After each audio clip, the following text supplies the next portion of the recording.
Let's do it. Eyvy, am I getting that right? Eyvy. You can call me Eyvy. It's a fake name anyway, so it doesn't matter. Eyvy? Eyvy, yeah. Okay, good. like poison ivy. That's how you Yeah, pronounce that's right. Yeah. Sweet. How you doing? It's been when did we see each other last? May of last year? Yeah, that's right. Oslo Freedom Forum about almost a year ago. Yeah, I think was the last time I saw you, was it the night we all went out? Or did we get together again after that? If I think remember that might have correctly, been the last one. So we went out every night, so can't really pick nights apart from each other, but right. Yeah, I guess it was the last night. Well, yeah, I mean, my last recollection is we were sitting on the couch in, what was that place called? The London Club or the Paris Club or something like that? That's right. Yeah, London Club. Yeah. And I was wasted. I drank way more than I normally do, and I can't remember what we were talking about, but there was a few of us there, and I remember you and I were deep discussion on the couch. It's a gay bar, right? Or like a... Yeah, it is. Yeah, that's right. Yeah, good times. That's basically all I remember. I thought that was the wasted one, and that you were sitting there and like, oh, what is this guy talking about? He's not. But then you told me the next day that you thought the same, so that's it seemed like it's fine. That's always good. Yeah, that always makes everyone feel better. And this is, I don't know if you know this. You probably do, and this is kind of I hate to drop something so serious and somber, but I think a few nights later or the next weekend, that bar was actually like shot up by a terrorist or something, right? Yeah, I can't remember if it was before or after, but it was just after. Okay, yeah. Like really soon after, a couple days maximum the next weekend, which is just, bonkers, insane. Yeah. But yeah, horrible.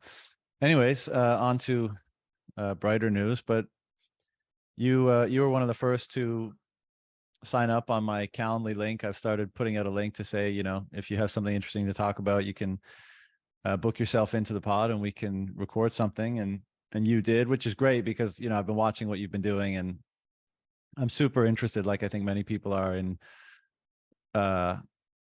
going back to the land, so-called, as it were, and, raising cattle and, farming or doing something in that realm of basically being more independent in terms of food, in terms of land, in terms of energy and this stuff. And you've been doing it in Norway and, clearing the land and selling the wood for sats. And I think you got your first crop of cattle like 6 months ago or something like that. And so I'm interested in hearing all about your experience thus far. But if you had anything else that you wanted to get kicked off with, then the floor is yours. Well, thanks. I think that's a good place to start. I think the podcasts that I've enjoyed the most in general and from you specifically is the ones with the exact the guys doing something similar to what I'm doing myself. And yeah.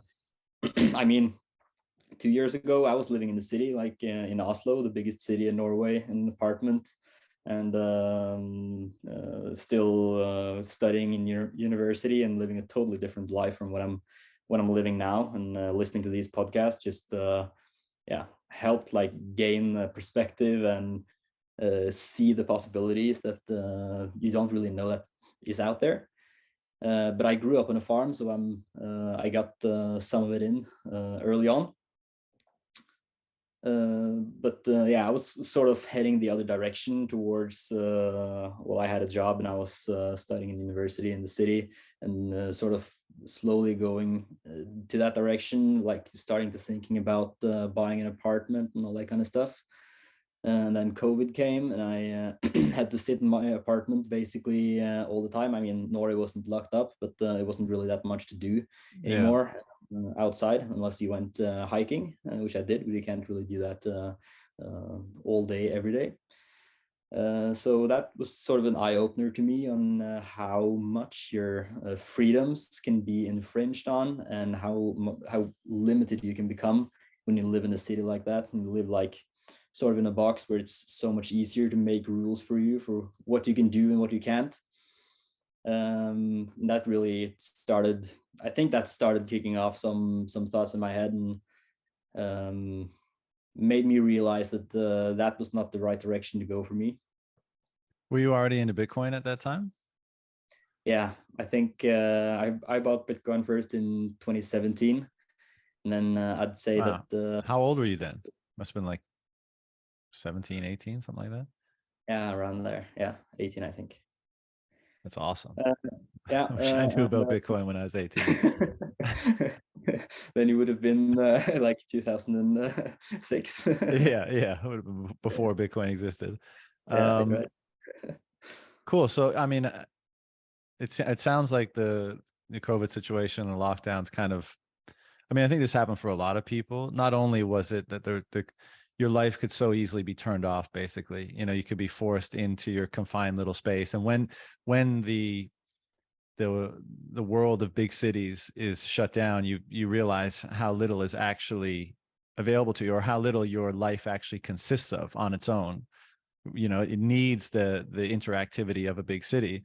And I think a lot of people have prioritized or made a choice like you to want more independence, want not to be able to so easily be shut down. And even if you are, you know, heaven forbid, forced to stay on your own property at some point in the future, in the scenario that you seem to be building, at least your own property is something that, you know, you have a lot of work to do in. It's a big open environment.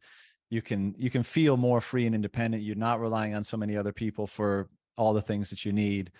And I think, you know, obviously that is just far more appealing to a lot of people that are freedom and sovereignty minded, you know. And so I think that's why we see this trend of people thinking about doing that kind of stuff and or doing it. And as you mentioned, like, some of my favorite pods that I've done have been those guys too, whether it's like Untapped or The Good Doctor or Rev Hodl. Like, these guys are just out there, and it's so interesting to hear how they're approaching getting into like permaculture or ranching or whatever it might be. And I mean, it's such an interesting universe. I think you said that your family was into farming, but you were kind of divergent from that, or you were diverging from that, and you were going to go, you know, do something else. And I think a lot of people over the last several decades have probably felt that like farming was somewhat beneath them or somewhat boring, or no, I want to go do something more important or more exciting or more meaningful or whatever. And there seems to be a fairly dramatic shift happening now, where people are beginning to reappreciate just how interesting like that world can be, how many elements and dynamics are at play there, and how they're, you know, managing that interplay and kind of aligning with nature to coax it into the direction that you want to coax it and to get what you want out of it. How interesting all that can be, you know, and how rewarding it can be, and how enjoyable working outside and working with your hands is. Like, there's so many, again, there's a reappreciation for just how awesome or meaningful a lot of that can be. And in addition to the independent components of it, you know, that we already referred to. But what's your experience been with it? Like, how's it been? As you said, you had a family background, so it's not necessarily super new to you, but what's it been like, you know, doing it on your own and getting things going? I think you have a very good point in saying that most people, me included, saw farming as something sort of beneath them, or at least it's not, at least something not exciting and new and cool and innovative, and yeah, something that gives you tremendous joy. But that's just because we've totally ruined farming Right.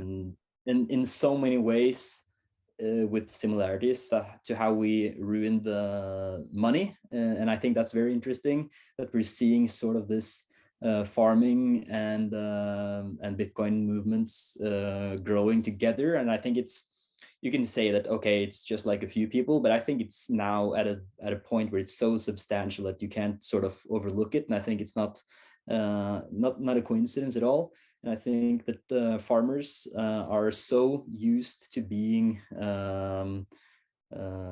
like tricked and manipulated and taken advantage of in the same way with regards to farming, and sort of taking away the custody and ownership to their own land and to their job, and taking away the joy of it, that they immediately understand, or at least very easily understand, that the same thing applies to money, and that the ownership of money has been taken away from us. And both with going into like regenerative agriculture, or whatever you want to call it, that I identify most with in farming, and Bitcoin is sort of two similar ways of taking ownership of that part yourself. And I think that also ties in with, if you look at the average age of farmers here in Norway, it's about 60 years old. And in the States, I think it's about 70 years old. Wow. So I've heard. And I think that's no coincidence. It has to do with both people not seeing it as a cool thing to do, like beneath themselves. But it also has a lot to do with the monetary system itself, because enable to run economically a sustainable farm today, you perhaps have to buy up like 5 or 10 farms of a previously normal size, and run all those 5 or 10 farms and have a job on the side, or your wife has to work on the side or whatever. So you have to work so incredibly much to just barely make it go by. Why is that? Is it because the inputs have become so expensive, or because they can't sell their crops for a high enough price? Why is that the case? I'd say the last one, because at least in Norway, I don't know the American agricultural system well enough, but I think there's quite a lot of similarities. In Norway, for a lot of the products, the farmers don't set the price themselves. Like you don't have any influence on the price at all. So it's just like decided centrally, okay, this is the price this year. And then they have this thing they call like negotiations, which is just like a farce between an organization that's backed by the companies that produce the inputs for the agriculture system, which is an obvious bias, in my opinion. And the authorities paying out the subsidies, which constitute a huge part of the farmer's income. And so these are supposed to come to an agreement on how much the subsidy is going to grow, and then the prices for fertilizer and pesticides and diesel and all these kind of things double in price, or even like quadruple or something in price, which we've seen over the last years. And then they increase the subsidies by like 10%, because that's what they came to an agreement of. So it's like a farce of a negotiation that doesn't make any sense. And this has happened for so many years in a slow, gradual way. And I don't know if this is a coincidence or if it's all tied together, but in the same way with as it with the monetary system, this is all just kicked off into gear after I would say like post-COVID or post 2020, and it's just like looking more and more worse and worse for every year. You mean the kind of the cracks or faults within the agricultural industry have been revealed or emerged as a result of the chaos around COVID? Yeah, I think to be specific, the gap between the income and the expenses have grown so much that it's obvious that it's not sustainable, and a lot of people are also just giving up because of that, and like just saying like there's nothing I'd rather do than farm, but this is just not possible anymore. I've gone as far as I can go, both for my own health and for the relations in the family, and for the financial risk and all that kind of stuff. And I think that's the reason for the high average age, to get back to that, of farmers around the world, is you have to take up bigger and bigger loans to be able to buy the equipment that's efficient enough to run all these 5 or 10 farms that previously, let's take my farm as an example. This farm is about half the size of an average Norwegian farm today. And people would laugh, or people do laugh, when I say that I will live off farming this farm on myself, and paying for a family's expenses with this farm. But if you look back to like end of the 1800s and early 1900s, it worked 20 people on this farm that didn't get any input from other places. And then all these 20 people lived and worked on the farm. That's this size, and now people are laughing about making One person making a living. one salary. That's so crazy. You know, it, as you said, it seems like it's just another example of the perverse incentives that the fiat system perpetuates. You know, and so like these farmers, in to cope with the rising prices. I mean, first of all, the fact that prices are set by like a central body, just as interest rates are set by, you know, central bankers, let's say, it's just so completely insane, because of course you're going to get, well, one, a misallocation of capital and capital destruction, but also you're just going to mean that the market can't equilibrate and meet the needs of all the demand signals that are coming at them. You know, it's so crazy.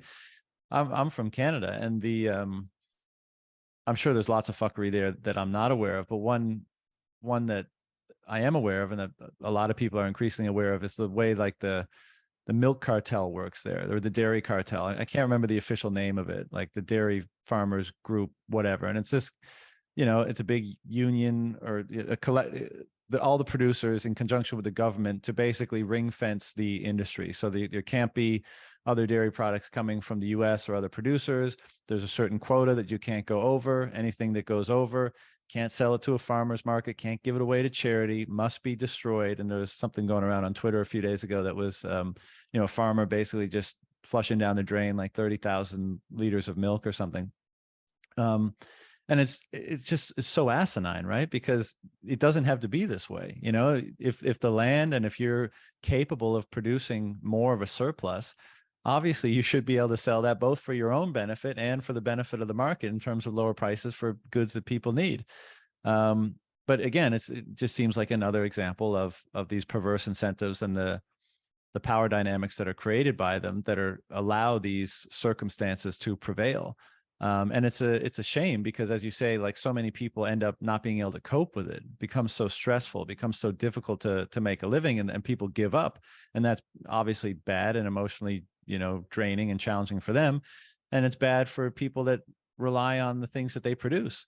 And then for the ones that remain, as you say, they need to take out these big loans, and then they're in the debt system, right? So then, you know, they got to keep making those payments. They have to drive their animals or the land as hard as they possibly can, basically strip mine the land, right? Whether it's monocrop agriculture or shoving, you know, a billion cattle into a very small area, feeding them garbage, right? Because they're just trying to drive yield as much as they can.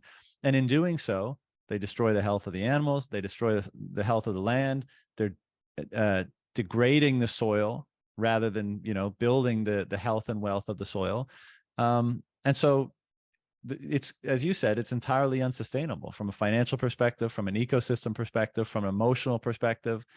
You know, another one, just another, put it on the board as another kind of fiat insanity. And I've heard some of the other guys I've spoken to have talked about this notion, and kind of making an analogy between Bitcoin and farming, of which there are many, but one of them is this idea of soil wealth, like the soil being a store of value. And if you approach it correctly, if you find the right synthesis or harmony with the land and what you're trying to get from it, it can actually be generative. And this is the idea of regenerative agriculture, of course. Like you can actually build up the health of the soil over time so that it's actually capable of delivering more to you, more food for the animals, more vegetables, more fruits, whatever it might be. And that's, you know, and so that's building up a store of value over time if you treat it properly, if the right incentives are in place, if you have the freedom to interact with it as you see fit. But if you don't, then you're forced to be a participant in its destruction. And that's a hell of a metaphor for pretty much everything in fiat, right? If you don't have the freedom to interact with whatever system the way you see fit, then basically you're forced to participate in its destruction via responding to those perverse incentives. Exactly. I was going to say something now, but then I forgot about it. Well, so tell me how you think about this idea of soil wealth, or soil being a store of value, because I think, again, part of this back to the land mentality, I think, is just a reappreciation for how interesting all this can be. But, you know, not only how important, not only how relevant, not only how how it can convey a greater sense of independence and sovereignty and freedom, but also just how fascinating and interesting it can be. And I think there's a genuine desire, there's a lot of people in the world today that virtue signal green or environment, whatever, right? And then you scratch the surface and it's all about carbon taxes and doing what I say and use the fucking paper straws and whatever. It's not actually about really, learning about understanding the ecosystem that you're in and trying to align your objectives with how it functions. And so that you can find a harmony there.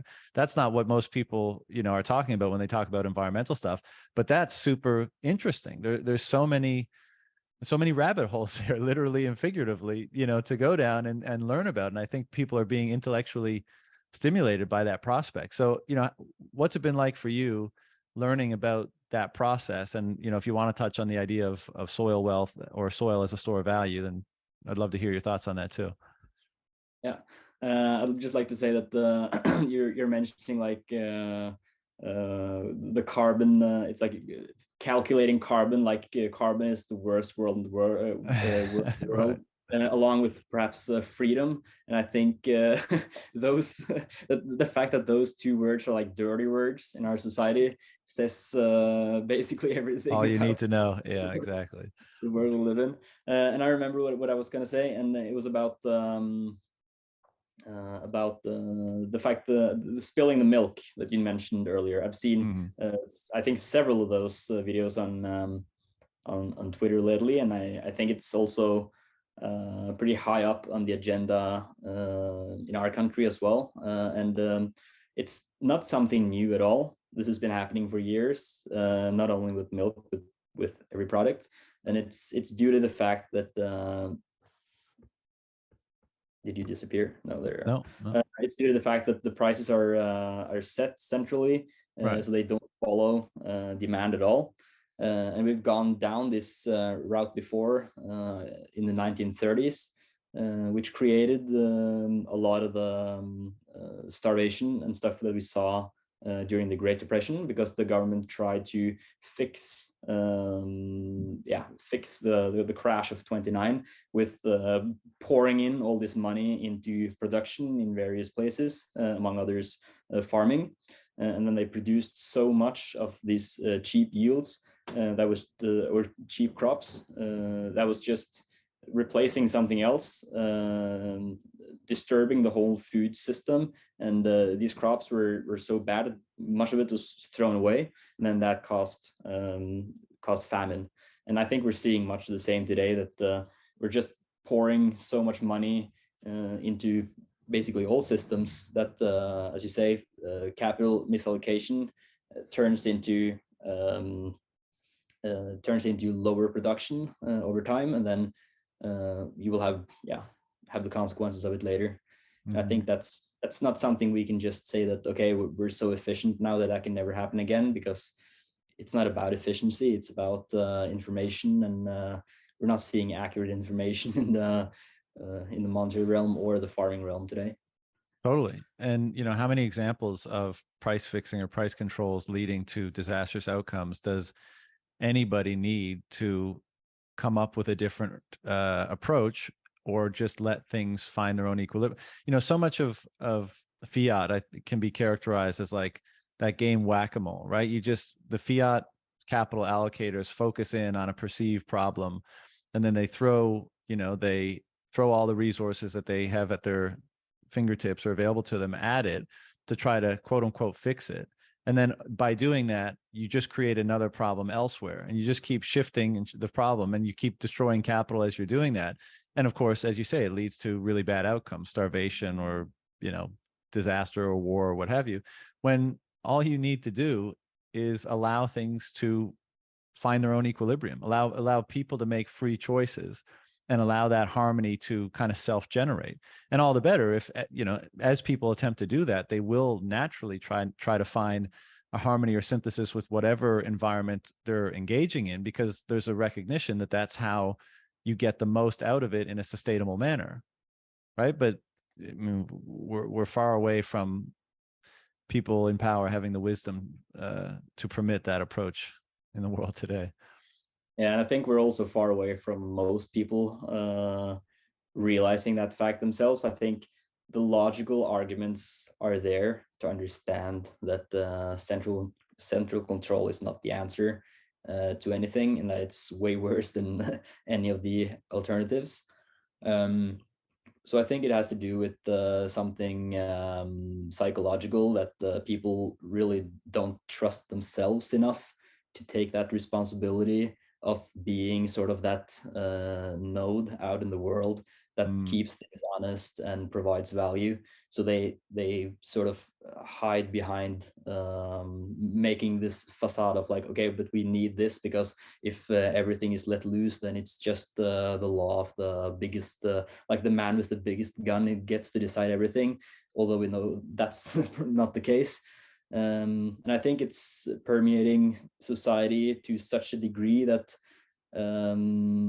it's just changed the whole way we behave, which I think is really sad, because if you just look at like the way we do pensions in society today, like it's seen as the most obvious thing that you should pay taxes, that the government should save up a pension fund for you, and that you should get that paid back when you're old.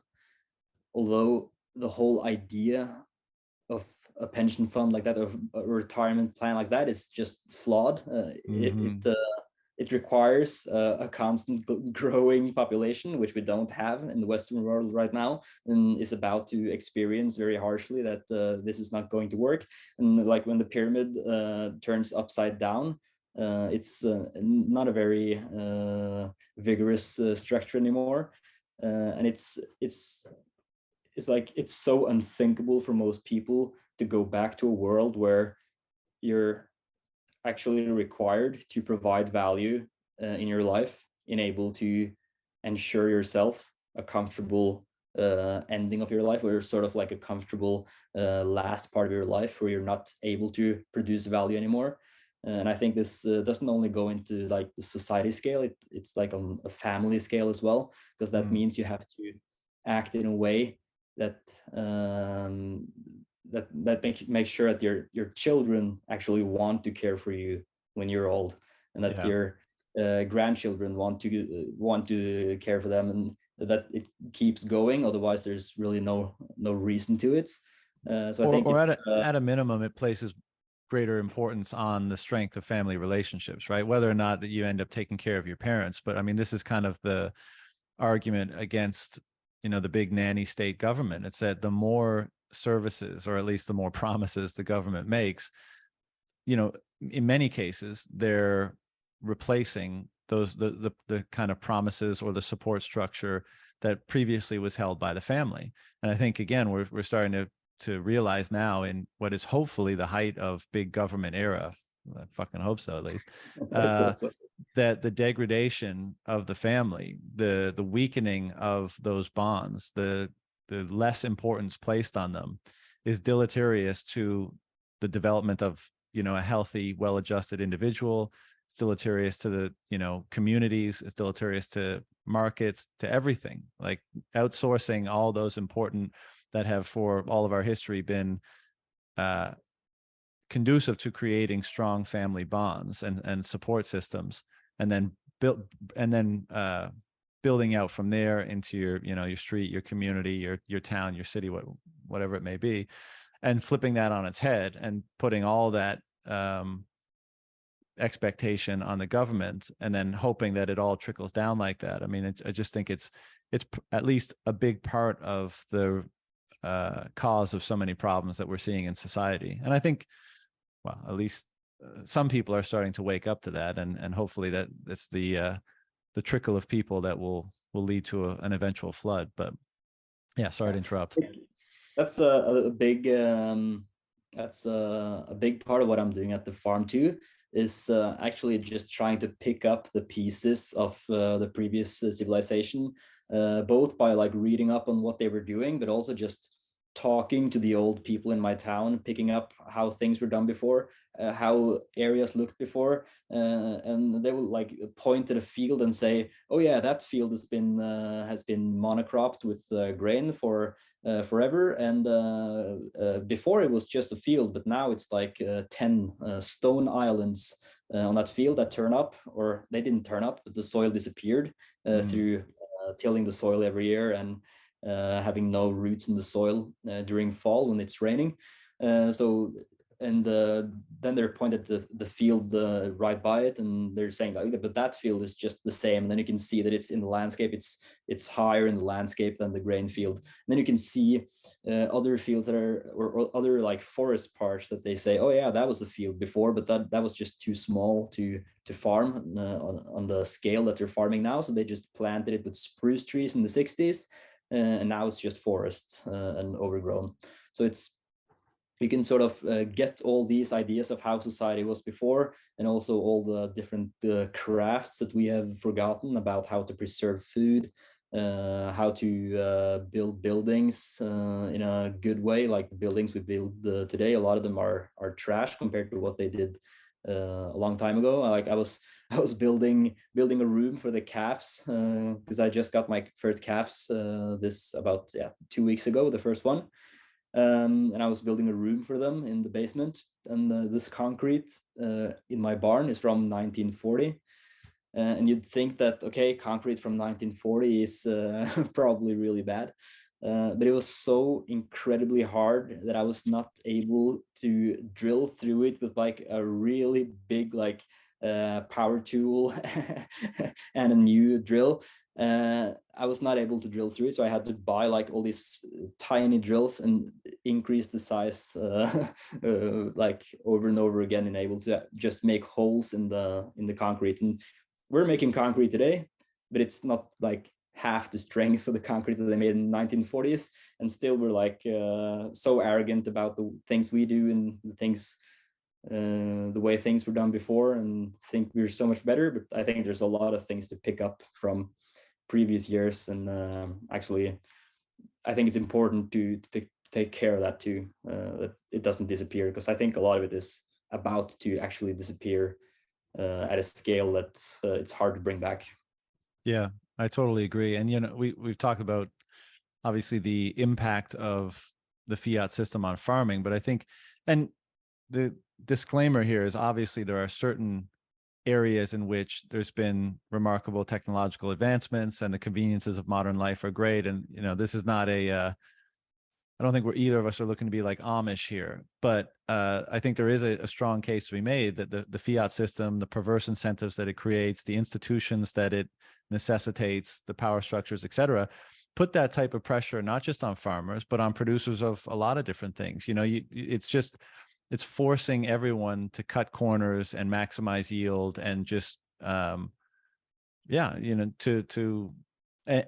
end up producing lower quality product, or do it more expediently. Got to get it out the door faster because the debt payment or whatever is due, and so there's less care, there's less time available to do good work.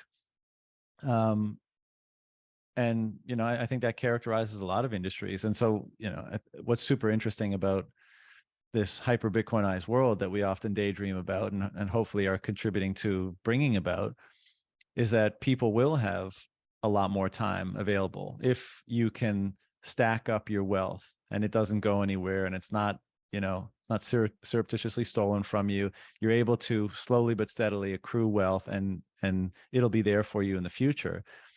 I think that will a sense of additional time and patience will dawn on people. And so now you won't be so pressured to sell the thing, produce the thing, get it out the door, maximize the yield of the land, but you'll actually be able to focus on quality, whatever your domain might be, whether it's art or architecture or farming or whatever.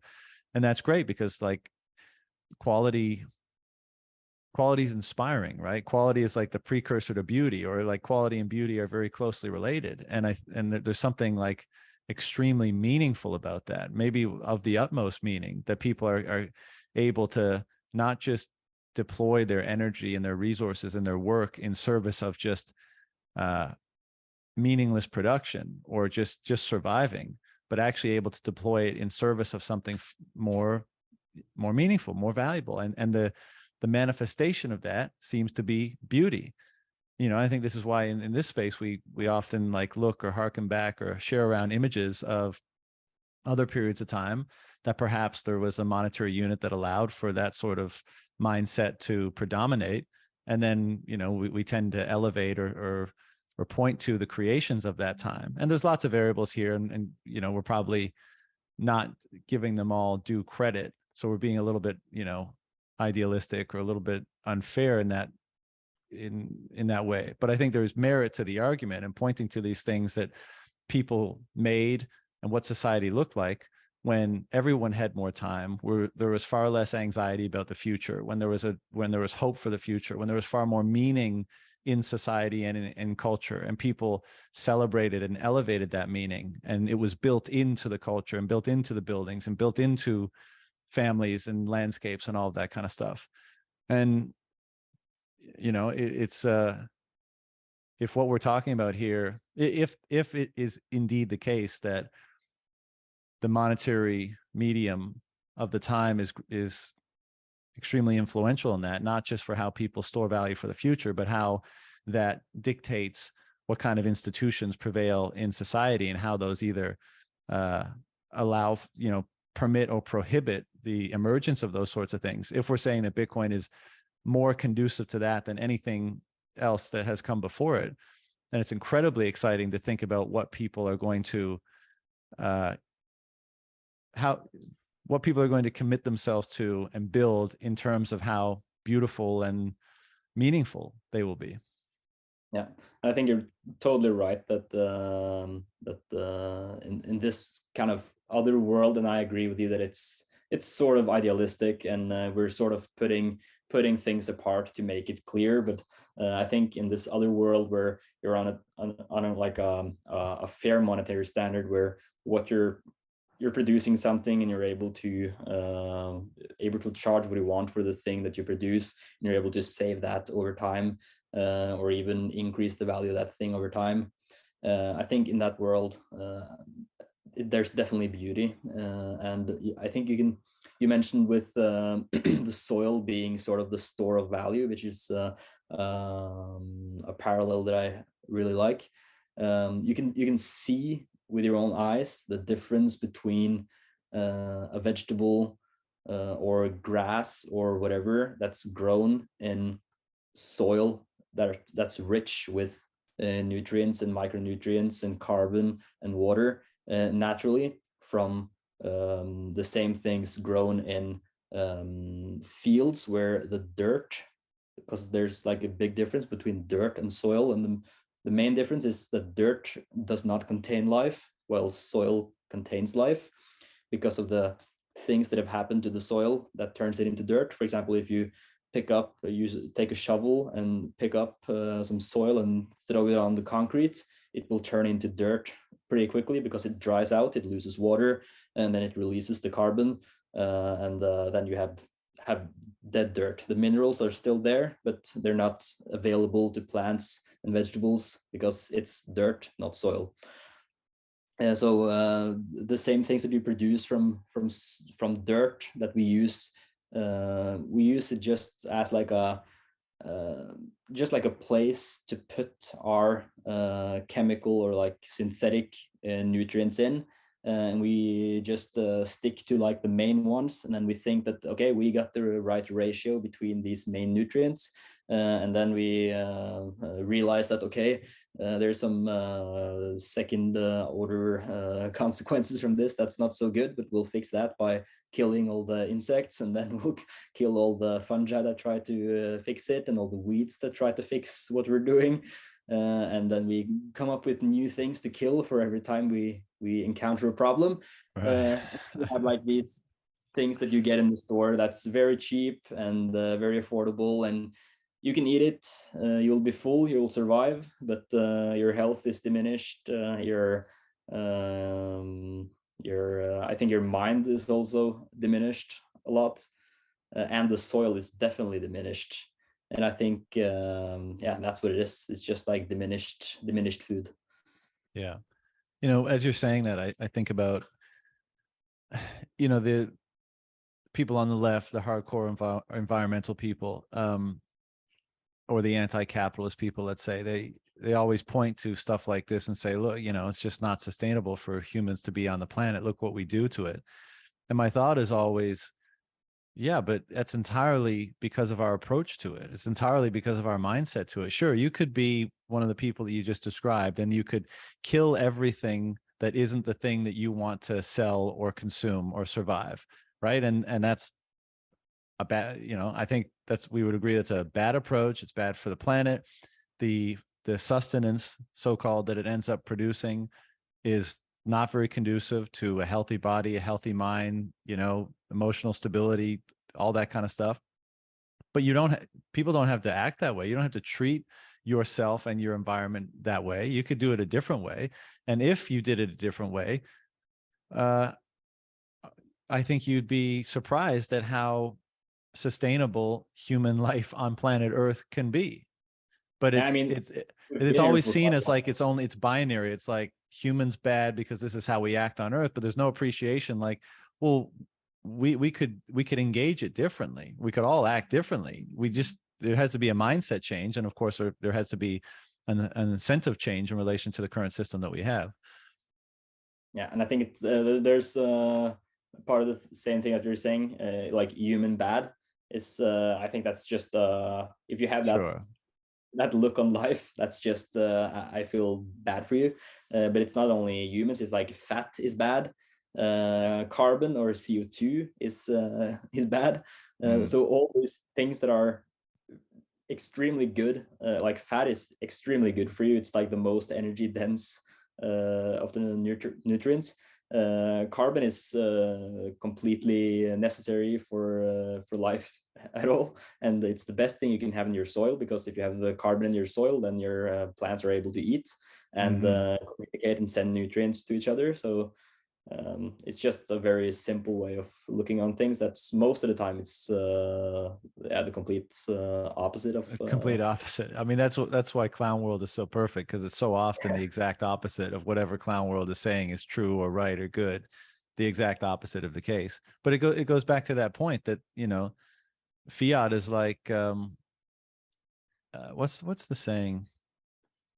The evil is the knowledge that presumes itself complete, something like that. And fiat is just, it only has one focus. And as you say, like the people that are concerned with climate change, it's all about carbon, right? So that's what we need to control for. Do whatever you need, like throw the resources at, do the carbon taxes, invest in unreliable energy sources, whatever it is, to get that metric within some arbitrary range that some fiat academic somewhere said is the right way to do it, and no questions asked anywhere else. That's just all hands on deck. That should be the objective.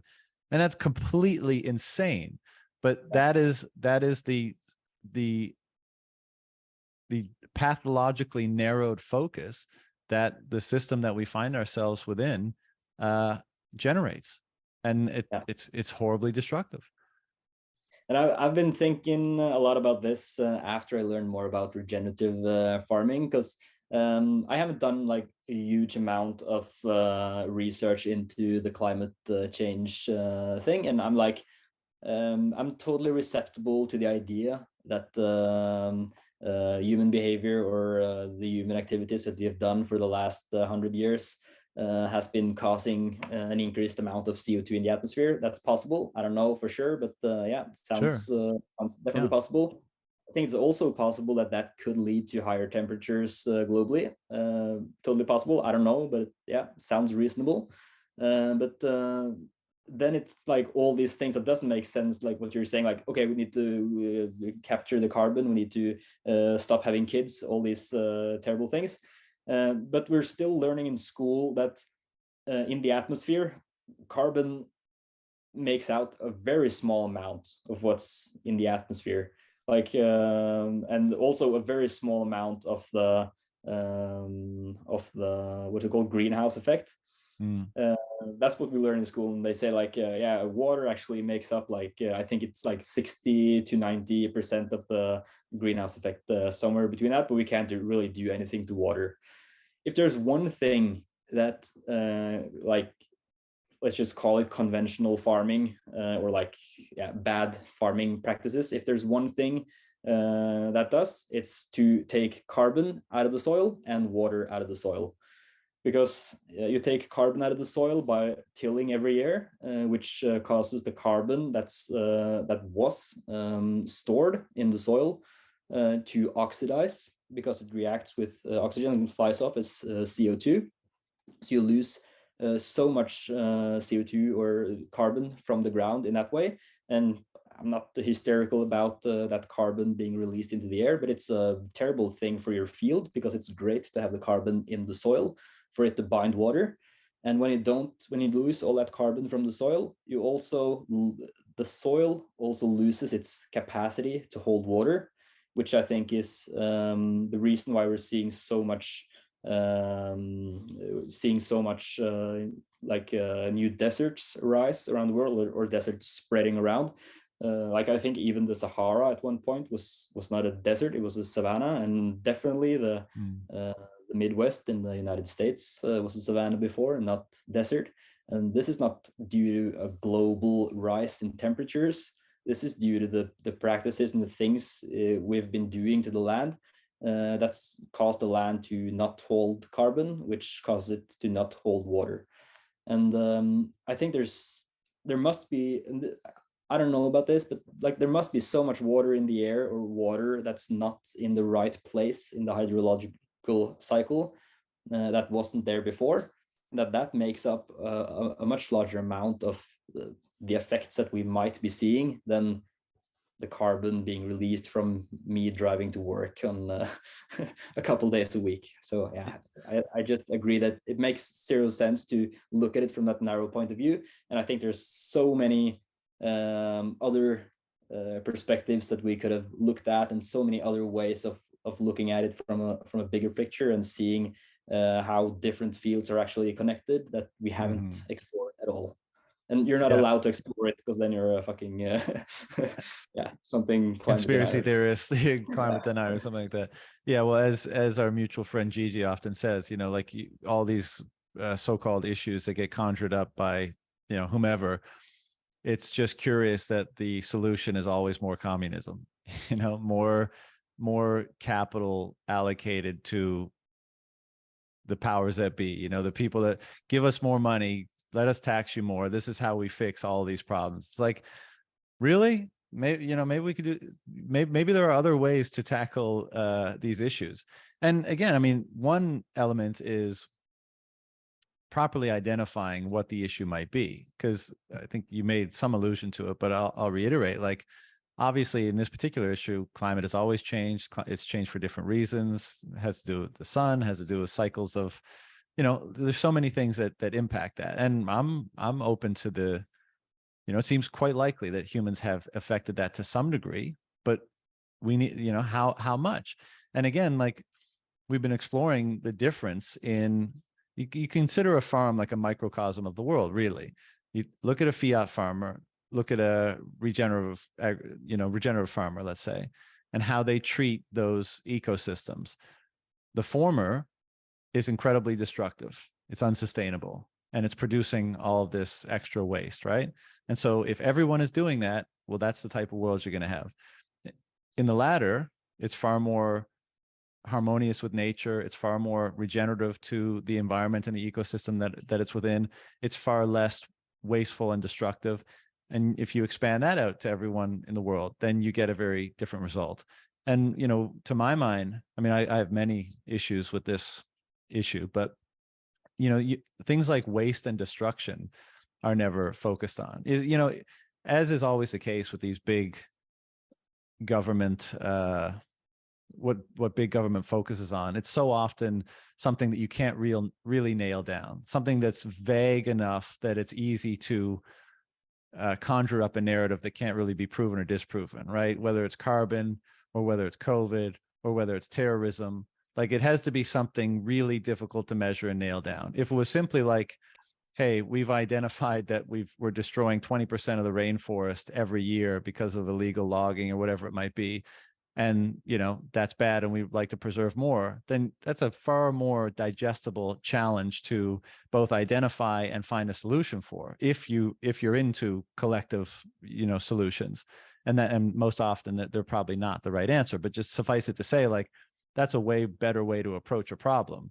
But and I think we both agree that while there's some well-intended people there, and actually I think most of them are well-intended but just ignorant, but because of that ignorance and because of these incentives, it always just bubbles up into problems that are very difficult to nail down and define, and therefore very difficult to refute, very difficult to address, which siphons more wealth and power to a particular constituency or class or group of people.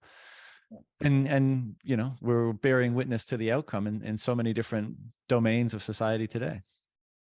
And I think it's very tempting to like to try to climb up that ladder and try to find find someone to blame Right. higher up, because it's like I don't know, we don't like to like kick down. It's much easier to like try to see this almost unobtainable person or entity or whatever it is at the top that's doing all these things. And who knows, perhaps that exists or not. The way I see it, it doesn't really matter. But I agree with you that the intent of most of the people on the ground is mostly good. But I think that there's still like all these psychological reasons why the things we're seeing happening keeps happening, like you said, or like Gigi said, like the answer is always more communism. And that's sort of a funny statement, but it's also very true.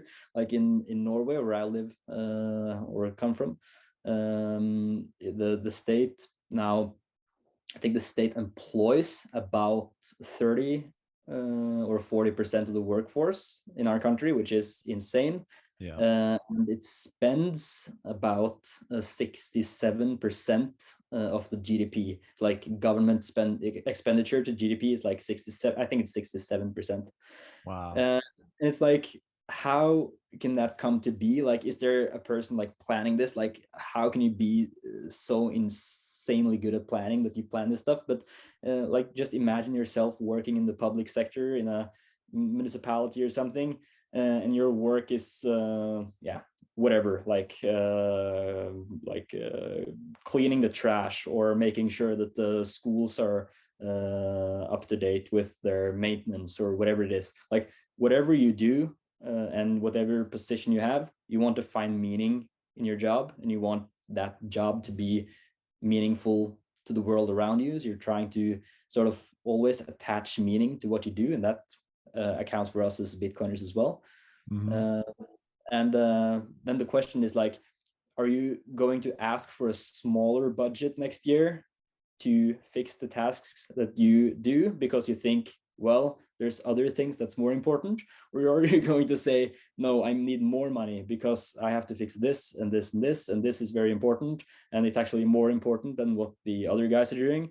And then you start to hire people, and like, do you want to fire people and become less powerful, or do you want to just hire more and more people and like become a bigger and bigger boss? I think it's like pretty obvious which direction it goes. You want more money on your budgets, you want more people under you, you want to be more important and have like a higher perceived like meaning of what you do.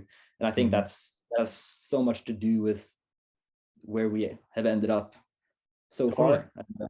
Might be a lot of other factors as well, but I think Well, sure.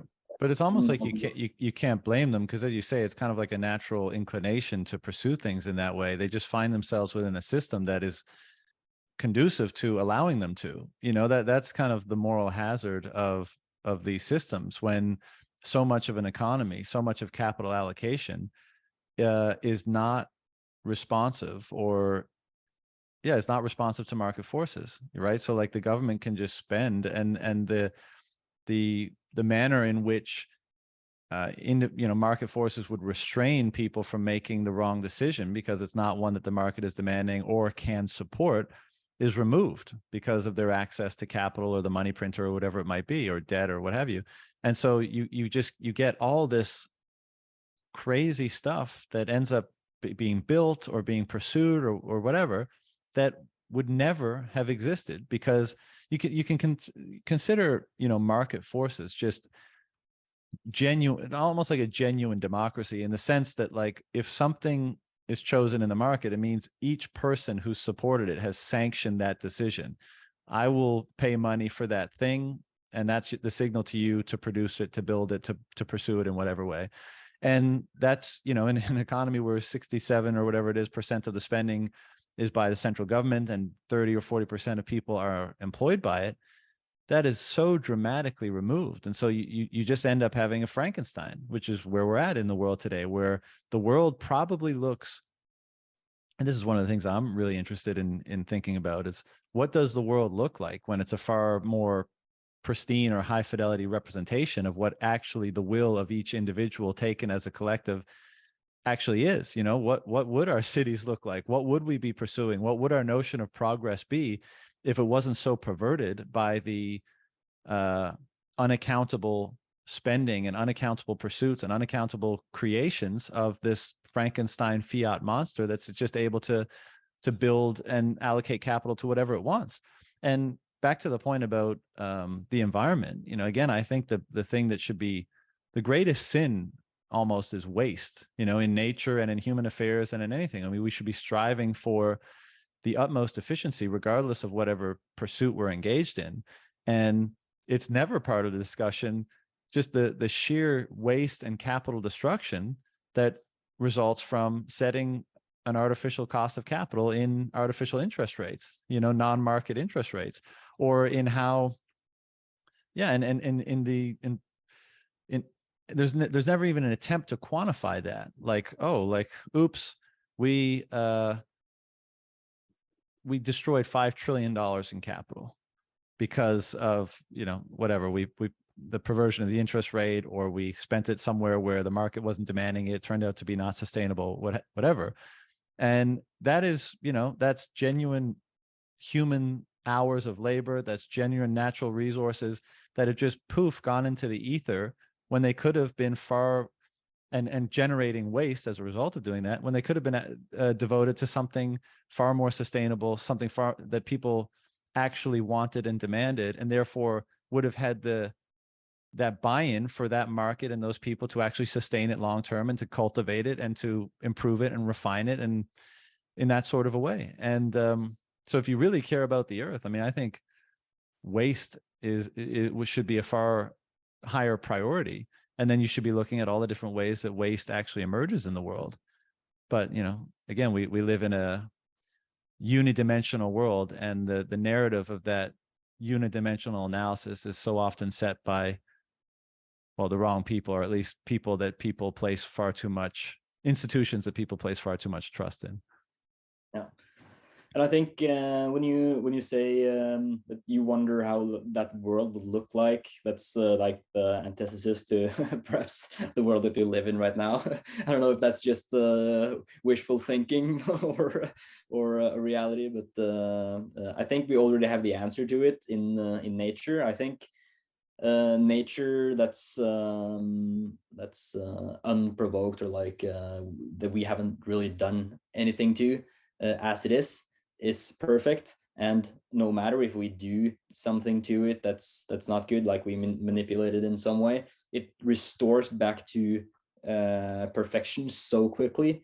And that perfection doesn't come from like something that's planned, or even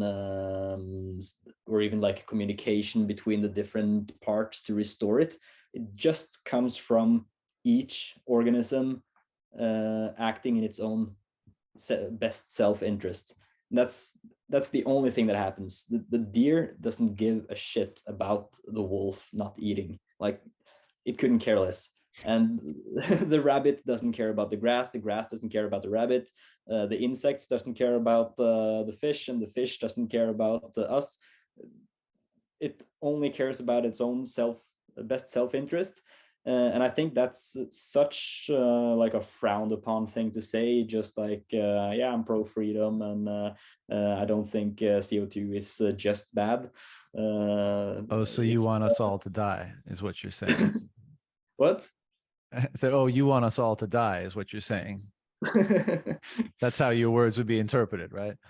Yeah, but that's not the right interpretation of it, because if you act in your own, like the perception of own best self-interest, if your perception of that is to trick someone or scam someone or shoot someone or do something bad, then perhaps you haven't thought through far enough what your own best self-interest actually is, because your own self-best interest is to actually have kids and to have them pass on your legacy. And that's like the ultimate goal, as I see it, of our existence.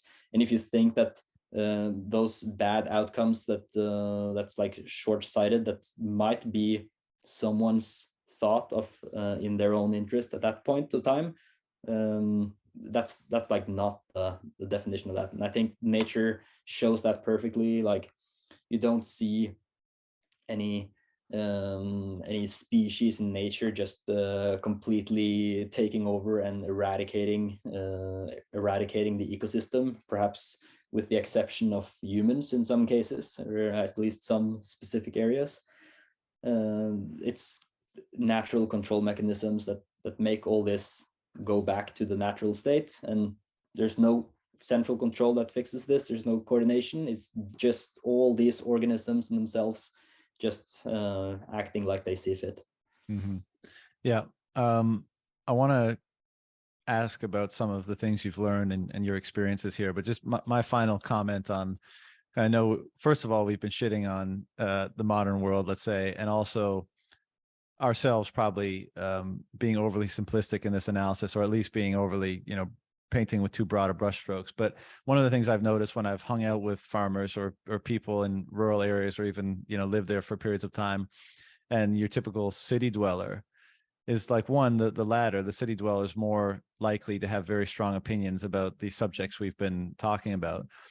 But their life seems so much more transactional, right? The convenience store, the restaurant, and it's like the relationships seem to have less meaning. And what I'm always struck by when I'm in rural environments or farming environments or what have you, not only are these people, or oftentimes or sometimes, attempting to be stewards of their ecosystem, and usually are far more humble as a result of that, because you come to realize just how dependent you are on the kind of the harmonious chaos that you just alluded to, and that, like, you're not in full control, and the best thing you can do is kind of subordinate yourself to the principles that you're able to perceive and try to exact your will in that way. But imposing your will to the detriment of that system doesn't seem to be the best long-term strategy.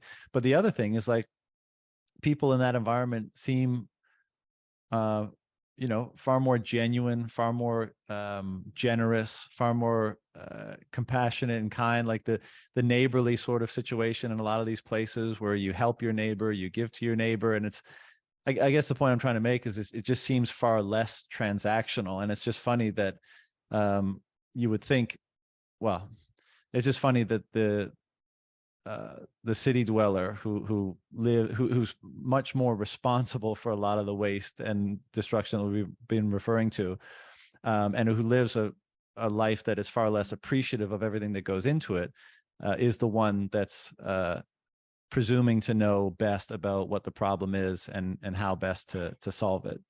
But again, maybe that's probably, there's a lot more. I'm being a little bit unfair to probably all parties there, so maybe it's not a line of thinking worth going down. But what have you learned?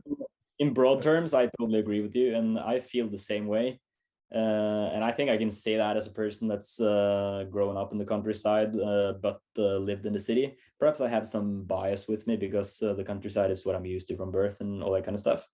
But I think just being, I think a very big problem in society today is that we've built so much distance between ourselves and nature, however you want to sort of define nature. But I just see nature as everything that's sort of yeah, just organic and there by itself before you start to mess too much with it, with all these structures. I think you can't be that far away from nature when you live in a rural environment. So you're forced to sort of face some of those realities more than a person that lives in the city. It's easier to just step away from it and pull up a chart and say that, look, CO2 has gone up and this has to change, and this is the reason for this, and electric cars is going to do this, and like, it's so easy to just pull up a chart. But then if you go out into the real world and you actually have to put your feet in the shit, and you see that things are often a little bit more nuanced, and more nuanced than we put it forth here too. But it's I think in broad strokes it's totally totally relevant to put it that way. Yeah. What kind of things have you learned about, well, everything, you know, what, based on your early experiences as I guess an independent farmer? Because obviously you've probably had a lot of the things that new farmers will have experienced if they started, you know, later in life. You probably experienced them to some degree in your earlier years, but you know, what kind of shift in perspective have you experienced, if any, and what kind of things have you learned about the land, the ecosystem, the environment? You know, I'd love to hear some of your thoughts as someone who's, you know, recently gone down this rabbit hole, more so than most people and more so than you did earlier in life. I think, you know, the funny thing is, even though I grew up on a farm, my parents were having race horses, like horses that run on the track. So it wasn't really farming like food production in that sense. Right. So in a way, that was all new to me in 2021 when I bought the farm. And basically, a little bit before that, I started reading books about it, hearing podcasts, and started becoming interested in it.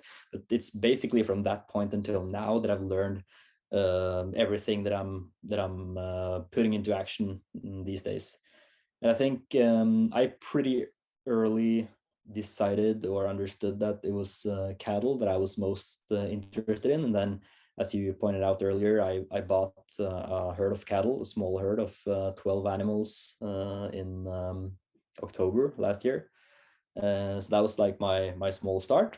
And now I've gotten or received the 5 calves the last 2 weeks, which is a pretty intense thing. Like, I work a full-time job besides the farm for now.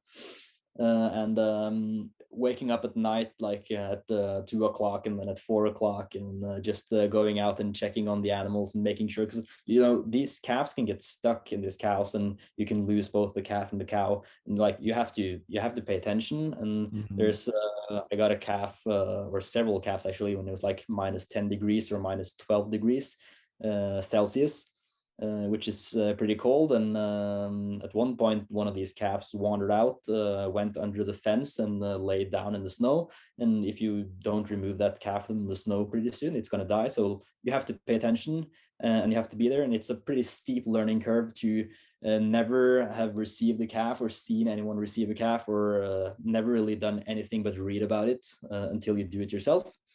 But it's also such a fulfilling experience. And I'm definitely going to broaden the spectrum of what I'm doing into a lot of other things than just like firewood production and cattle that I'm doing now with time. But I think just the cattle thing in itself and grazing, how much knowledge has been lost on the way there or how much knowledge that we really never picked up from nature and applied into farming. Like, even in the 1800s or 1900s, we just put our animals out on the big pasture. Like, we had a herd of 20 or 50 or whatever cattle, and you just fenced in an area and put them out there. And then you had another area that you made hay from, at least here in Norway, where we have about 6 months of the year where we can graze the animals out on pasture. And then we have about 6, and in some cases 7 months where we have to feed them hay. So you have to set off like half your farm or at least 1/3 of your farm to make hay for the winter.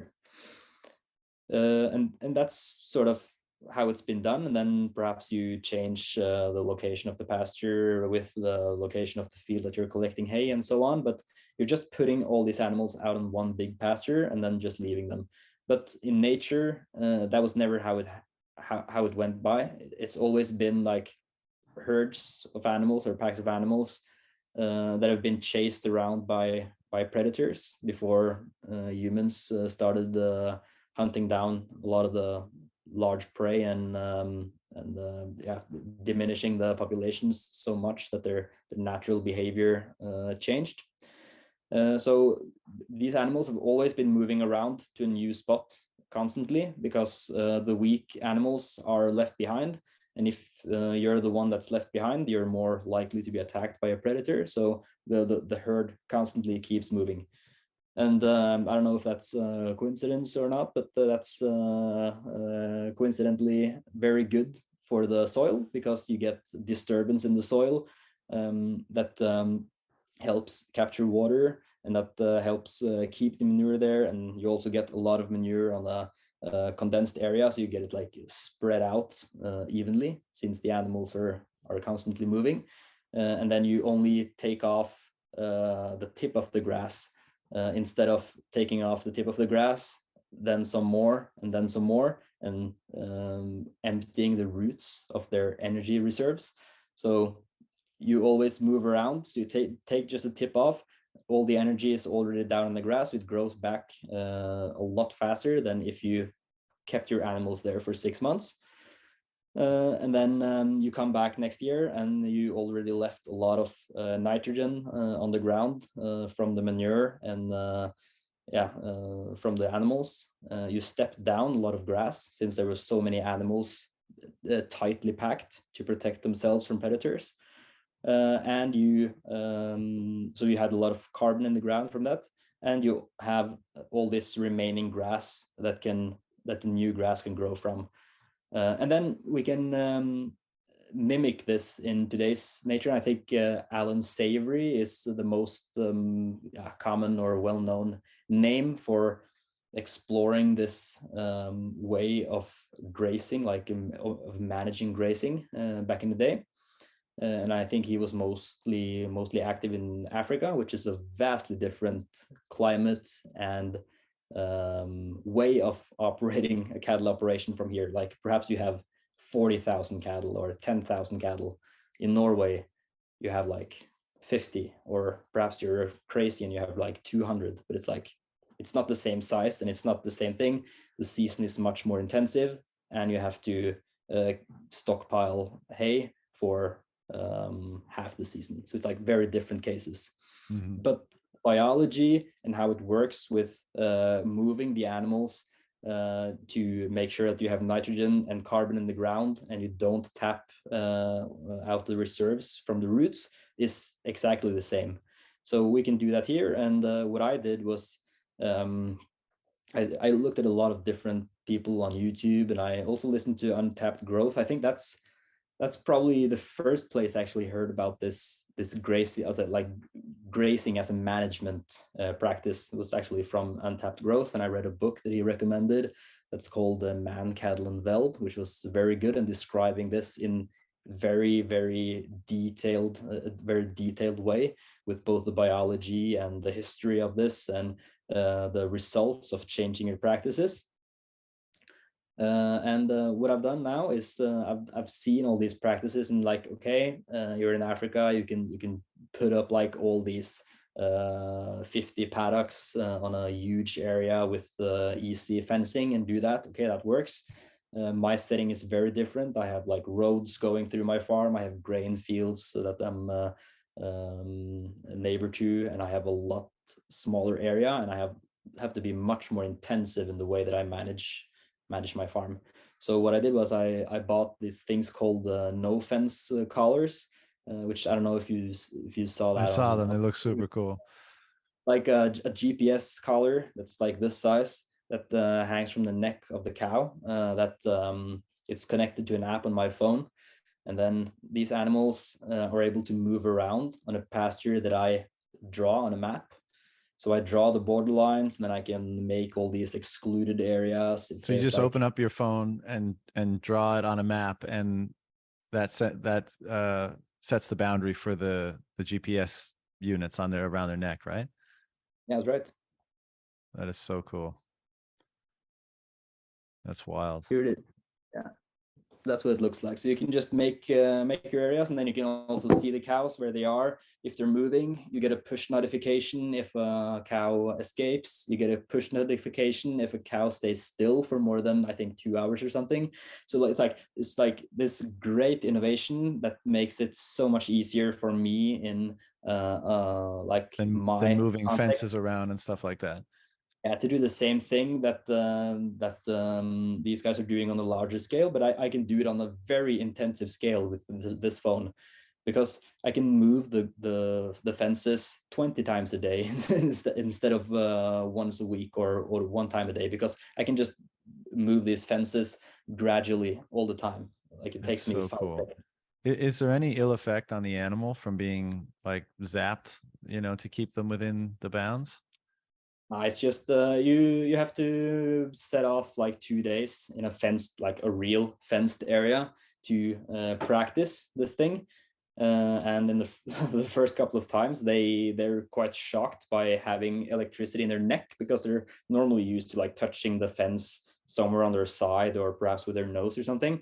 This Right. time it's like around their neck, so they're like pretty What the shocked by fuck that is at first. going on? Yeah. Yeah. And they don't understand the system, of course, at once. First it gives off sound, so it's like it starts to beep, and then it like Right. higher and higher pitch the closer you get, and then they get sapped, and that happens a few times. But I think yeah, my worst my stupidest cow was perhaps sapped like 15 times the first day, and then the smartest one understood it after twice. So it's like Wow. big difference between the individuals, but it goes pretty quick, and it's nothing worse than the electricity from a fence. It's like the same thing. Right. And then they get trained on the sound, and you don't have to zap them presumably Yeah, that much at all after that. they only react to the sound. Like Yeah.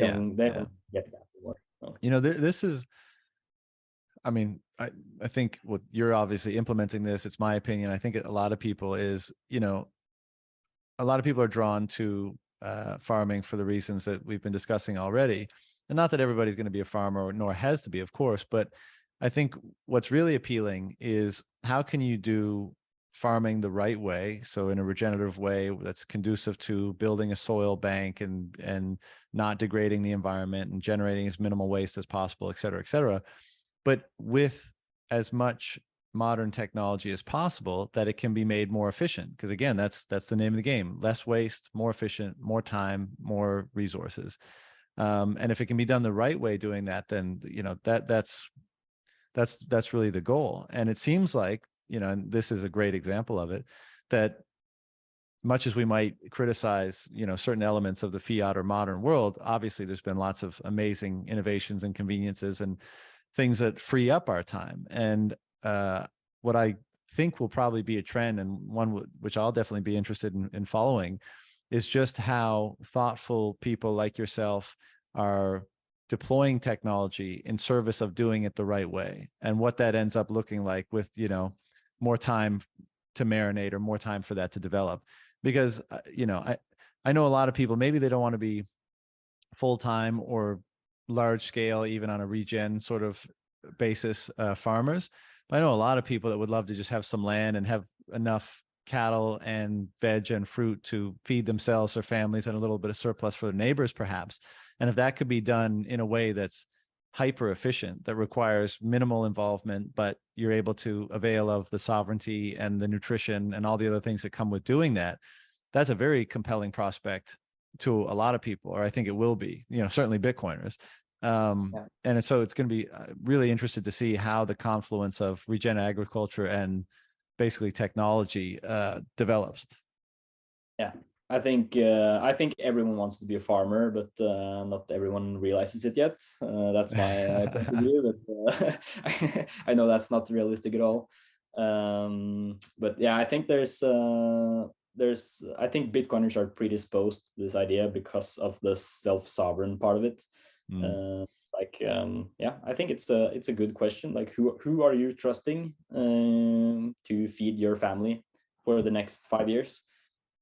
I Yeah. think a lot of people couldn't really answer that question because they don't know who they're trusting, and they can't really trust the ones they're trusting. So they should perhaps think a little bit more about what bonds they create.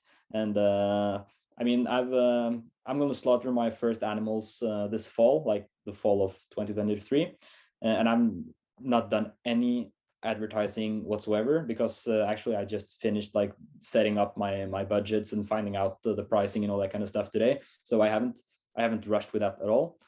But there's been an enormous interest from just like Norwegian Bitcoin plebs, just random people on Twitter, some people that I knew, some people that most people that I didn't know at all. I didn't even know they were Norwegian people.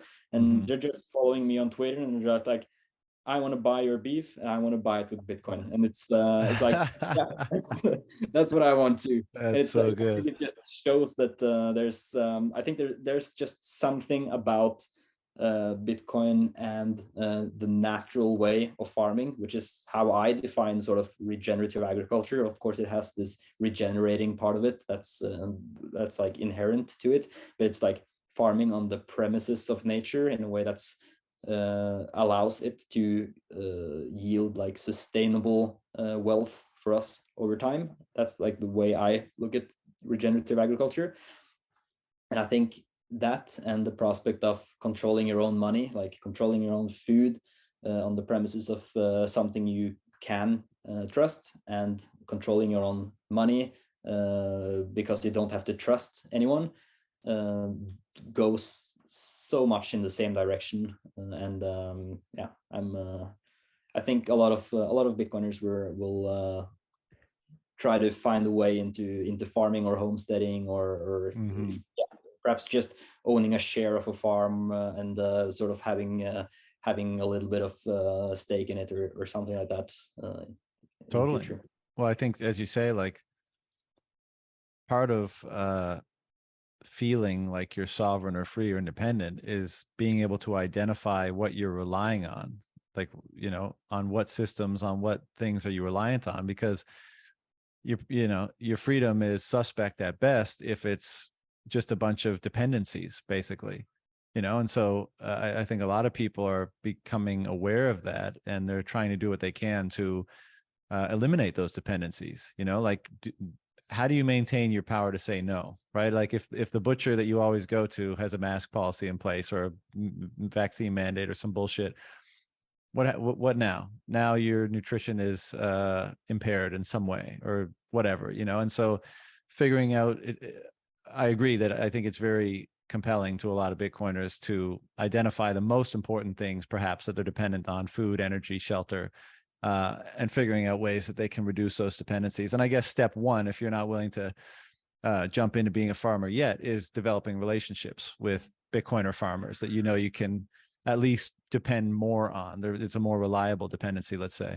And it's fascinating, you know, because for many, many years, I mean, it was always known that for Bitcoin to succeed, this kind of parallel economy has to develop, right? Because the parallel economy turns into the dominant economy at some point, right? It just outcompetes it. And there was all sorts of, you know, different ways that was approached, and different companies that offered to pay in Bitcoin. Like, you know, you could, like an Amazon sort of clone, you could pay for everything in Bitcoin, and not too many of them really took off. And then recently we've had these smaller scale circular economies in places like Bitcoin Beach and Bitcoin Jungle.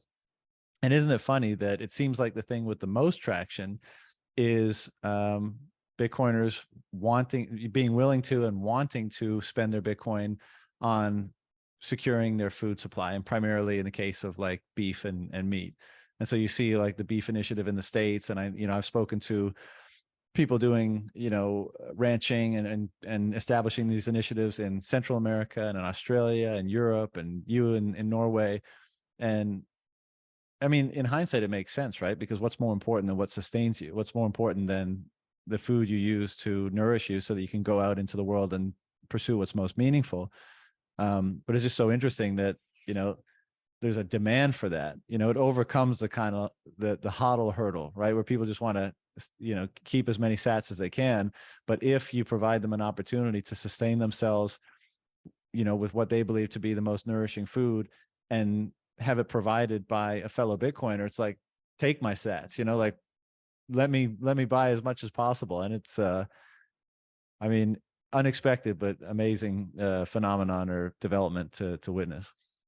Yeah, and I noticed it myself, like when people are offering services or products in Bitcoin, I want to pay and I want to buy those Yeah, sats back, of course. But yeah, I want this Bitcoin circular economy to grow, and it's I buy with pleasure.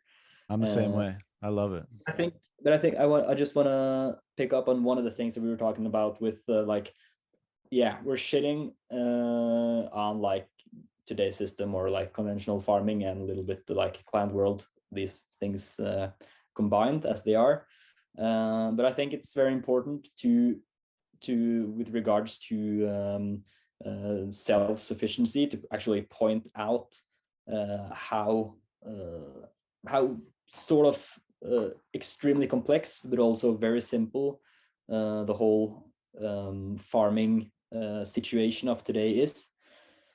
And it is sort of, there's two ways that you can produce a lot of food. It's like you need soil or dirt in like earth to start out with, and then you can either use chemical fertilizers, like that works, and you can even produce food with chemical fertilizers, and perhaps you need some pesticides and fungicides and all this kind of stuff. That's quite expensive. Perhaps you need some of those, but you can produce food this way in even dirt. So that's possible.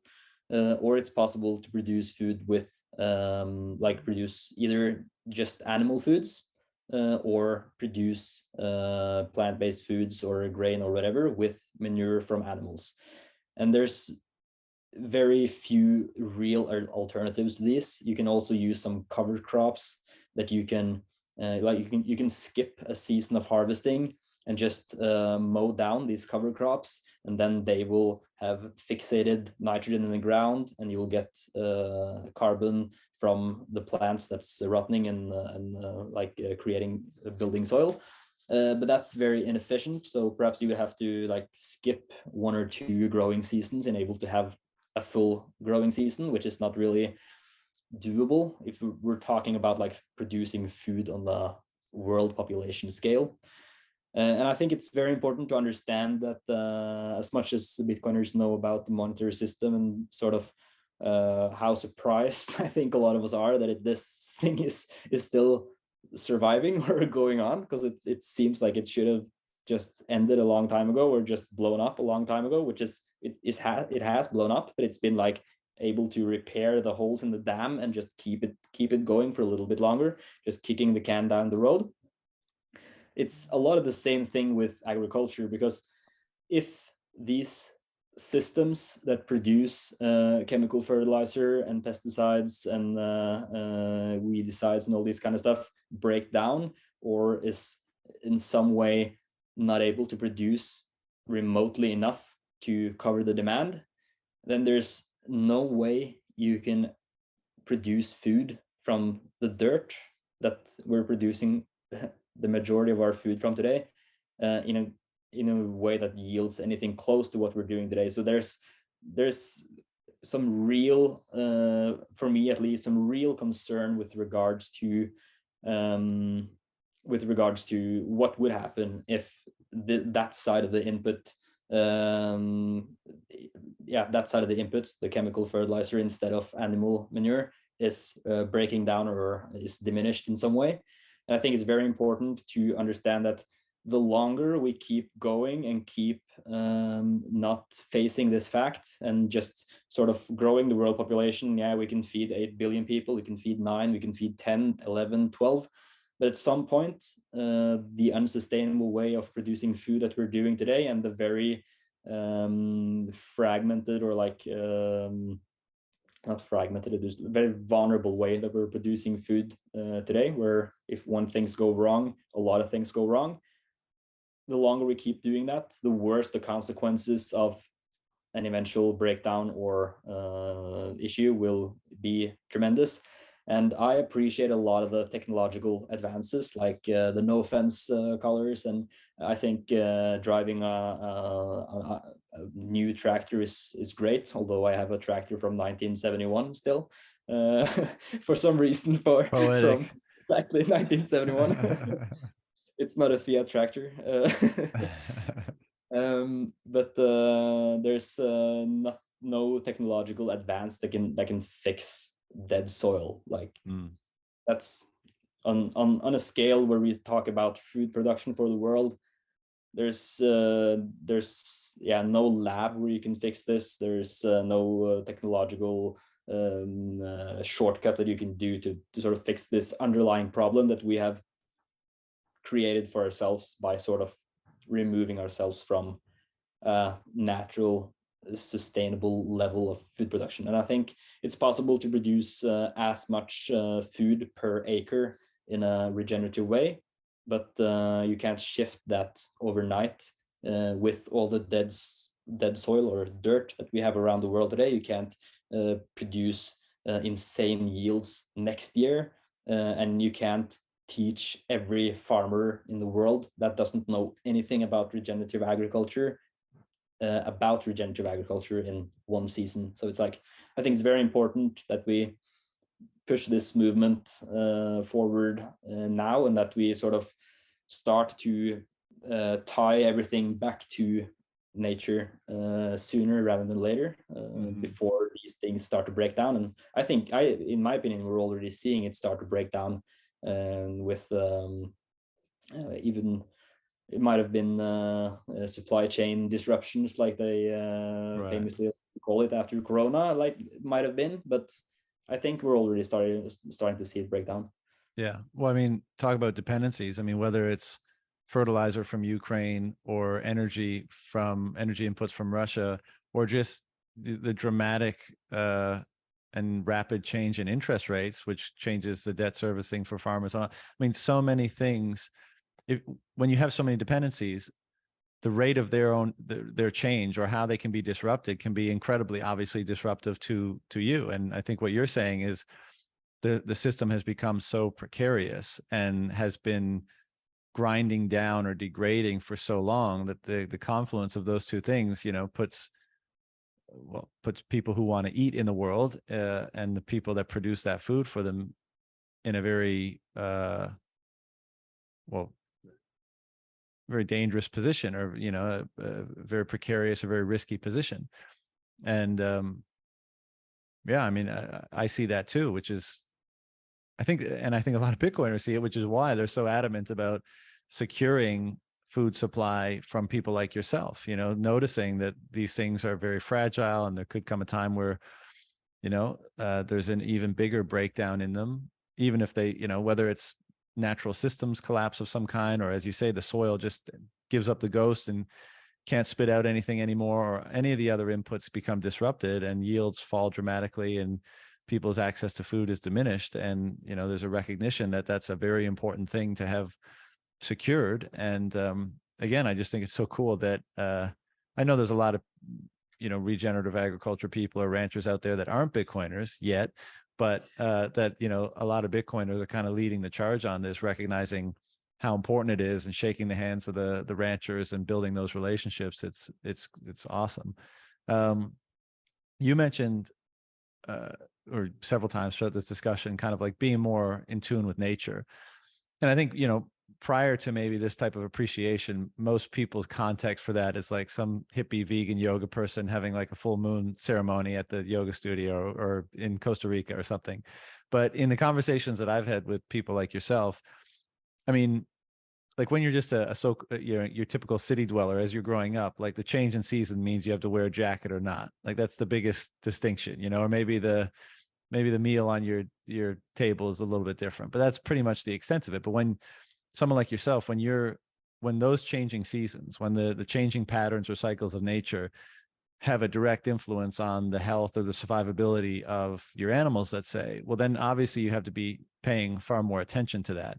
And in paying more attention to it, again, that this is a question, but I suspect, you know, it's one of the things that intrigues me about farming is that you come to appreciate and be kind of stimulated by the process of understanding the way nature moves and the cycles that move it, and how all the different constituent components of it work together, how that's taking place. And you have to be much more engaged in it. And as we've been saying, like, that's kind of the rub of a farmer, is like finding the best way to pull those things together and align with nature to achieve the ends that you're striving for. But what, you know, what's it been like for you to, for lack of a better term, be more connected with, you know, the cycles of nature?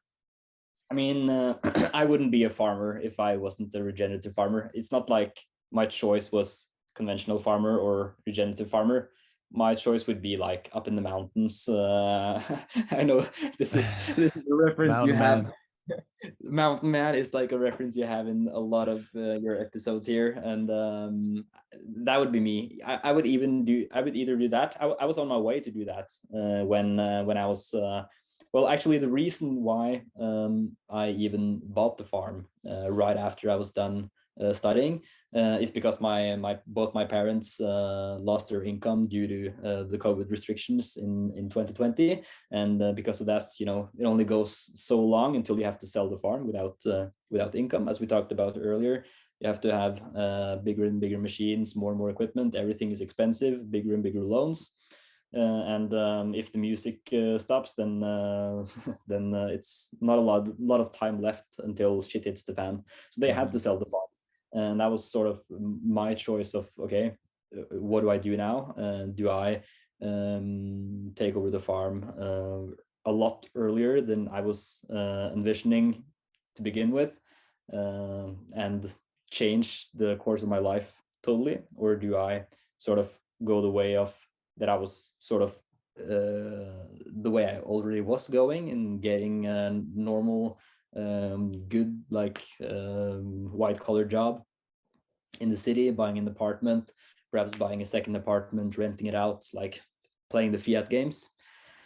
Or do I take like the path in the middle, just, okay, mountain man, like I'm out of this. I'm Fuck escaping. this shit. Fuck this shit. Yeah.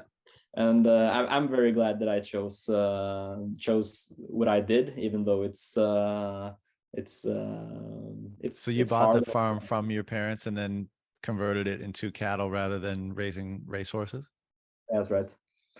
And so that was like, I'm very glad I did that, and I'm just like amazed still every day from like the natural processes that I see, and just like in animals, like how they change behavior after they have a calf. Like I have all these cows.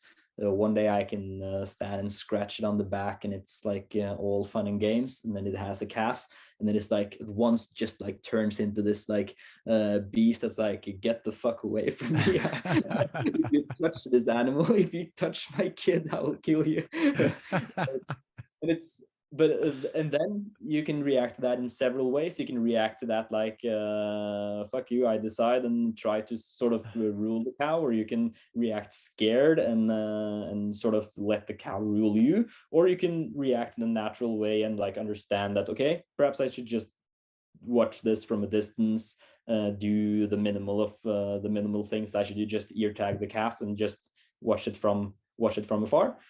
And then you see the different, like I made some mistakes, then I did some adjustments and thought about it after, and did differently other times, and just like seeing the different reactions of the animals. And like, it's not nature and us, it's like we are definitely part of nature, and we can sort of try to play our role in a way that keeps the harmony going a lot better than a normal farmer does. And I think conventional farming, at least where I live, where it's 90% grain production, where you just till the soil every year and seed a new grain crop every spring.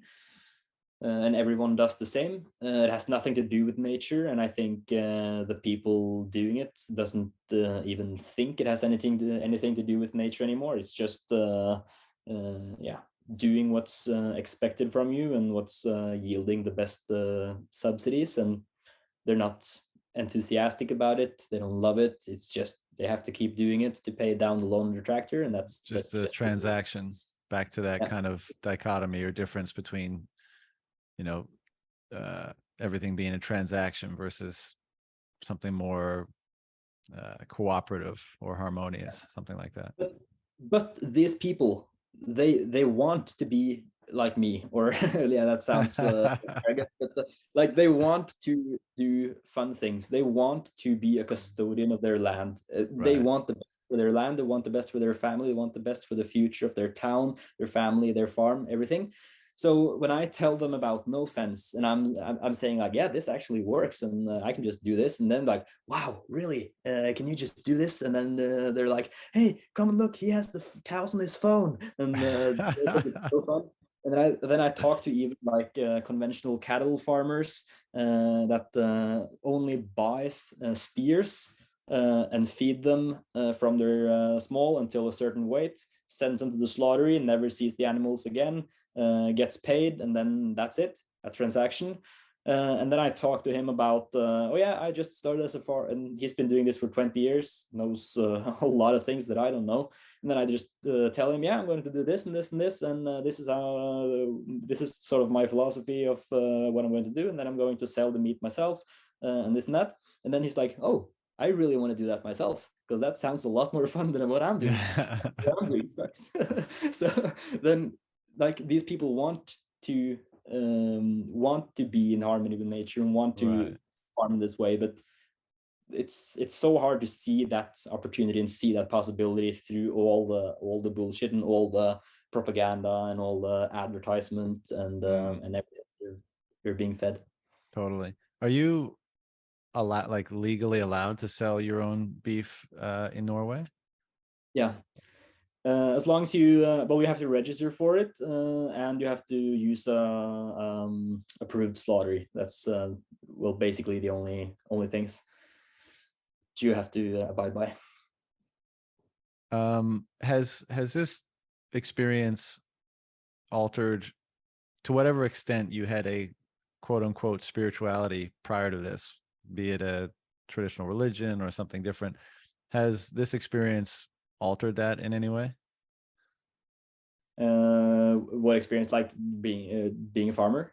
Yeah, like this kind of closeness with the patterns or cycles of nature that, you know, most people well didn't have during, you know, let's say their formative years, or didn't grow up with. Now again, you're a little bit different, but does that inspire any sort of different opinion about, you know, the grander whatever is sort of thing? Um, yeah, I suppose it sort of changed everything. Like before, when I was like studying and living in the city and just like living the normie life. Although I bought some Bitcoin, didn't really understand it, started shitcoining a little bit like that, and then turned full on Bitcoiner somewhere in like 2019 or 20. Um, at that point, I didn't really have any, what do you call it, like any real grasp of what my life was going to look like or that I had any like faith that I need to live up to, or Mm-hmm. that I felt like I had a piece and like a bigger thing. There was Right. like no feeling of that whatsoever, and I think it's very hard to not feel that when you're yeah, so close to nature. Although it's so a very like cliche thing to say, but there's no better term for it as I see it. When you're so close to nature, there's just no way of not seeing that or feeling that or being that sort of. And I think that's also impacted so much of my like personality and personal relationships and family relationships and all that kind of stuff. How so? I think it's just made it a lot easier to just be frank and to think about the relationships in a lifelong perspective, or like even longer than that, just like a what do you say, like generational perspective. Lower time preference, to borrow a Yeah, popular that's phrase. yeah, that's I guess I ask because, whatever it is that your philosophy permits or believes, generated what we're experiencing here, it seems like the work that you're doing, especially in the way you're doing it, in the more regen sort of approach, it just brings you closer to that. Whatever generates those cycles, like if it's God, if it's the universe, if it's just whatever, you're engaging or interfacing with that more than most people. And so that's why I asked the question, because, I'm wondering how much that awakens or inspires any change in perspective or change in appreciation, or enhances the quality of your questions when you think about those bigger questions. yeah. So, related note, do mushrooms grow in your cow shit? um, I've only owned them since October, so I don't know yet, but on paper, yeah, that's supposed to work. Okay, well, that's encouraging news. So Um, next Freedom Forum, you might be able to take a trip out of the farm, or perhaps a yeah, little bit later in the summer. awesome. What are your friends, or yeah, your friends, former colleagues, whatever, think about this change? I mean, I guess you're laying two things on them. You're laying the whole hardcore Bitcoiner perspective, and now this sort of change in lifestyle, or friends and family for that matter. But are they mostly supportive and interested, or do they think you're off the deep end? I think I'm mostly a private Bitcoiner and public farmer, but I'm public about Bitcoin in like my family, but not so much in the work relations, or like with yeah, people that I just know. I'm Right. not like the Bitcoin guy in my social rings, Mm-hmm. um, I think the farming thing is what most people react to the strongest, and they think it's like a fun ideological yeah, cool little thing to do, but they don't really think about it like a profound change or something that I'm actually considering seriously. And they always ask, and I always try to be honest about it. They ask like, so you're just going to do this part-time, right? You need a job for security, right? Like all these questions, and I'm like, no, I'm going to be a full-time farmer within 1 to 2 years. And then they're like, okay, how are you going to do that? Are you going to buy a big tractor and start producing grain, or like they don't understand how I'm supposed to do it? But I'm just like, no, I'm going to do this and this and this, and I'm going to do it completely different. And they're like, that never heard about that before. It's probably not going to work, but good luck. Yeah. Well, I guess, do you try to convince them, or do you just like, yeah, this is what I'm doing and it's fine? I I don't put any effort into convincing anyone. I Right. think the actions speak for themselves, and there's I think you can say a lot of things, and I think that's also pretty central part about the Bitcoin ethos, is that the action and the actual transaction is a lot more profound than words. You can say Mm-hmm. that, yeah, I'm going to buy this, yeah, I'm going to do this, yeah, I'm going to be this, but until you do it, or do something to actually become that thing, it's not really that profound. 100%. Very well said. Proof of work for the win Yeah. once again. And I guess convince wasn't the right word there, but just rationalize more your position. But I think your response I covered don't that. actually. Yeah. I just play sort of stupid and idealistic and optimistic, and yeah, I think that's funny, because then I can see like they're like, oh yeah, it's probably not going to work, but he will learn soon enough. He's young, and he thinks it's possible, and then I can just, yeah, sort of Wait, laugh. wait by the river. Yeah. um, what do you? A couple more, and I'll let you go. But what do you think? Or how do you envision this in the future? Like you just said, you hope to be a full-time farmer in a couple of years, but where does this journey take you? Maybe is the best way to frame the question. What I'm hoping for is that it takes me to build up a great farm that I can show. I don't have to show the world, but I want to at least show someone that it's possible to farm in a way that you can have fun and that you can not destroy or degrade the land, that you can play with nature and let nature boom around you while you produce food, and that you can actually produce as much or more food on your farm with these methods than with these other methods that I think is obviously worse. And I also hope to be able to pass this on to the next generation at an age where they can do this in the same way as me. I don't want to wait until I'm 60 to pass on my farm to my kids, although I'm probably going to regret that the day that I pass it on. Like there's some pride, and you always want to build as much as possible. You want to make it as good as possible and sort of fulfill your full potential before you leave it on to someone else, perhaps. But I think that's not the right thing to do, and I think that belongs to the Fiat era.